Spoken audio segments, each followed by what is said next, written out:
Et s'il n'y avait pas de yeshivot, on peut étudier chez soi, on peut se réunir à 10 et prendre un professeur et qui enseigne la Torah à nos enfants. C'est pas ça le problème.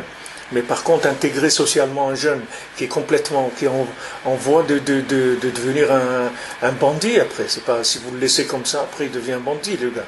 Et c'est pas de sa faute. C'est pas de sa faute. Il n'a pas trouvé de connexion. Il y a beaucoup, il y avait Rav Eliovitch à la Vachalom, mais nous disait le Rav Besançon à Aix-les-Bains. Lui, il avait comme projet de faire, il voulait faire une usine de textile à Aix-les-Bains. Pour les religieux, pour les gens d'Aix-les-Bains.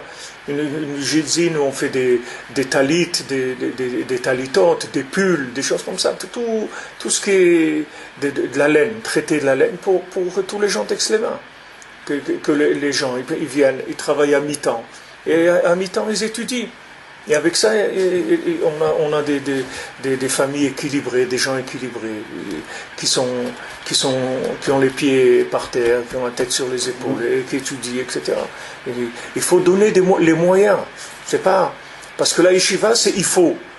C'est ça une yeshiva. La yeshiva, elle te dit, il faut faire ça, il faut faire ça, il faut faire ça. Il faut donner les moyens aux gens. Et il te dit, moi, j'ai pas envie. Voilà. Alors on le met dehors de la yeshiva. Ah, bah, c'est facile. C'est dire, le gars il te dit j'ai pas envie, alors ça y est, ça suffit. Ton fils il te dit j'ai pas envie de manger, bon, tant pis. Qu'est-ce que dire tu n'as pas envie de manger? Qu'est-ce que tu veux manger? Rien. Pas possible, pas quelque chose que tu n'as pas envie, tu n'as pas vu quelque chose, un truc. Non, j'ai pas envie, etc. Débrouille-toi, c'est tout. Débrouille-toi. Vous voyez une grand-mère, elle va faire manger son petit-fils, il n'y a pas. Moi, ma femme, j'ai nos petits-enfants qui ne veulent pas manger, elle les fait manger, il n'y a pas de problème.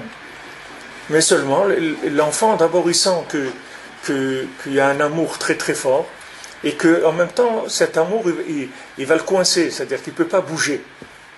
C'est un amour, mais en même temps, ça met une rigueur très forte, parce que l'enfant, il sait qu'il a intérêt tout de suite à se mettre au pas, parce que ça ne va pas passer. Il va lui faire perdre du temps à elle et à lui, mais elle ne va pas le lâcher. Et il sent la détermination, donc il ne peut pas se sauver. Et si Bémet on était comme ça, il n'y a pas de problème, il n'y a aucune yeshiva au monde qui ne peut pas trouver comme... À Aix-les-Bains, la yeshiva, il y avait plusieurs comme ça qui n'étaient pas vraiment des gens adaptés pour l'étude et tout, mais ils avaient des activités, ils nettoyaient le Beth Midrash, ils s'occupaient de ci, ils s'occupaient de... C'est ça, et ils étudiaient un petit peu aussi. Mais ils étaient dans la yeshiva. Et bon, Hachem, au bout des années, ils sont mariés, ils ont des familles et tout, alors que ces gens-là, vous auriez mis n'importe où, c'était des gens qui n'auraient jamais réussi quoi que ce soit dans leur vie.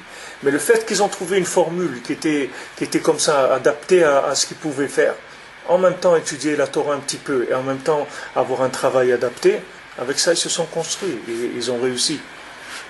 C'est-à-dire que, qui est-ce qui est le plus pauvre dans le monde? C'est celui qui a le plus de pouvoir. Pourquoi? Parce qu'il dépend de la reconnaissance du pouvoir. Donc maintenant, plus quelqu'un il a du pouvoir, comme Hachem, c'est lui qui a le plus de pouvoir, mais d'un autre côté, c'est le plus pauvre. Pourquoi? Parce que Bayom Aoui Hachem Echad ou Shmo Echad. Mais maintenant, non. Maintenant, non. Pourquoi? Parce qu'il n'est pas reconnu dans le monde. C'est celui qui a le plus de pouvoir, mais il n'est pas reconnu. Donc, plus quelqu'un a de pouvoir, plus